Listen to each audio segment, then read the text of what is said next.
बहुत बहुत स्वागत है दोस्तों आप सभी का। Welcome to electronic study YouTube channel.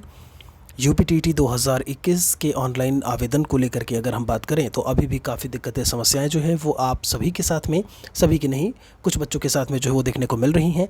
ऐसे में वो क्या दिक्कतें हैं, क्या समस्याएं हैं, उनको हम यहाँ पर सभी समस्याओं को लेकर के एक साथ में आए हैं। मार्क्स में आप कैसे सारे नंबर को जोड़ेंगे, इंटरनल एक्सटर्नल नंबर को आप कैसे ऐड करेंगे, उनके बारे में भी यहाँ पर हम बात करेंगे। टोटल आप कैसे फिल करेंगे, बाकी यहाँ पर पासिंग ईयर में आप क्या फिल करेंगे मैं कल भी बता चुका था। आज फाइनल वीडियो में मैं आपको सारी चीज़ें एक बार फिर से रिमाइंड कराए दे रहा हूँ। यहाँ पर मैंने फॉर्म भरने की चीज़ों को लेकर के आपको बताया था कि जब आप रजिस्ट्रेशन के बाद आएंगे तो कुछ इस तरीके से ये वाला आपको फॉर्म जो है वो देखने को मिलने वाला है, जहाँ पर मिनिमम क्वालिफ़िकेशन स्टेटस में आप क्या फिल कर रहे हैं, अपीयरिंग पास्ड है या फिर आप क्या कुछ हैं ऐसे में, और एग्जामिनेशन अप्लाइंग फॉर किसके किसके लिए अप्लाई कर रहे हैं, उन सभी सब्जेक्ट ग्रुप की बात, फर्स्ट लैंग्वेज सेकंड लैंग्वेज में क्या कुछ है। तो यहाँ पर थोड़ा सा जब हम नीचे चलते हैं इसके बारे में सबसे पहले हम बात कर लेते हैं।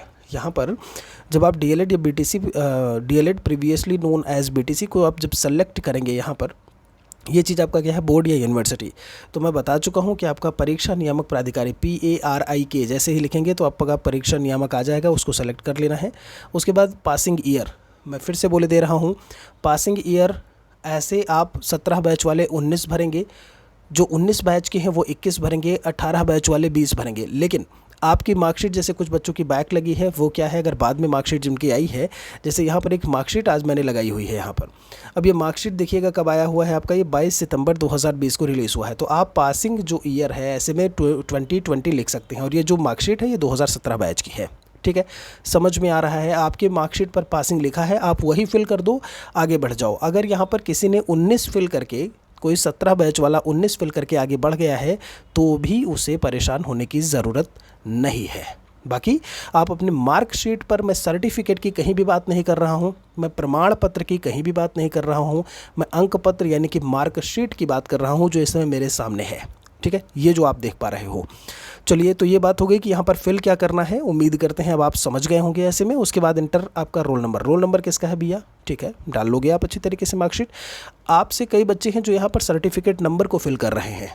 ध्यान दीजिए, कई बच्चे हैं खासकर 2018 बैच वाले, क्योंकि उन्हें सर्टिफिकेट मार्कशीट दोनों मिल गया है नहीं, जबकि 17 बैच को सर्टिफिकेट मिला है नहीं, तो वो मार्कशीट नंबर ही डाल रहे हैं। लेकिन आपको भी मैं बता दूं जो 2018 बैच से हैं कि भैया मार्कशीट नंबर बोला है आपसे, दिख रहा है ना, यहाँ पर क्या लिखा है, मार्कशीट नंबर लिखा है। तो मार्कशीट नंबर कहाँ होता है वो चीज़ ध्यान दीजिएगा। आपका जो मार्कशीट होगा वो यहाँ नीचे लिखा होता है आपका। जैसे 17 बैच की एक मार्कशीट है, इसमें मार्कशीट सीरियल नंबर लिखा हुआ है, तो ये सीरियल नंबर आपको फिल करना है। जबकि आपका जो सर्टिफिकेट नंबर होगा वो सर्टिफिकेट नंबर सबसे ऊपर दिखेगा। यहाँ पर आपका सर्टिफिकेट नंबर सबसे ऊपर प्रयागराज, इसके नीचे आपका लिखा हुआ होता है। लेकिन अगर आपने सर्टिफिकेट नंबर फिल करके पेमेंट करके फाइनल सबमिट कर दिया है तो भी परेशान होने की ज़रूरत नहीं है, एडमिट कार्ड आपका आ जाएगा। ठीक है, दोबारा से कोशिश ना करिएगा, हो सकता है दोबारा से फॉर्म फिल करें और रिजेक्ट हो जाए फॉर्म, तो वो वाली रिस्क ना लीजिएगा ऐसे में।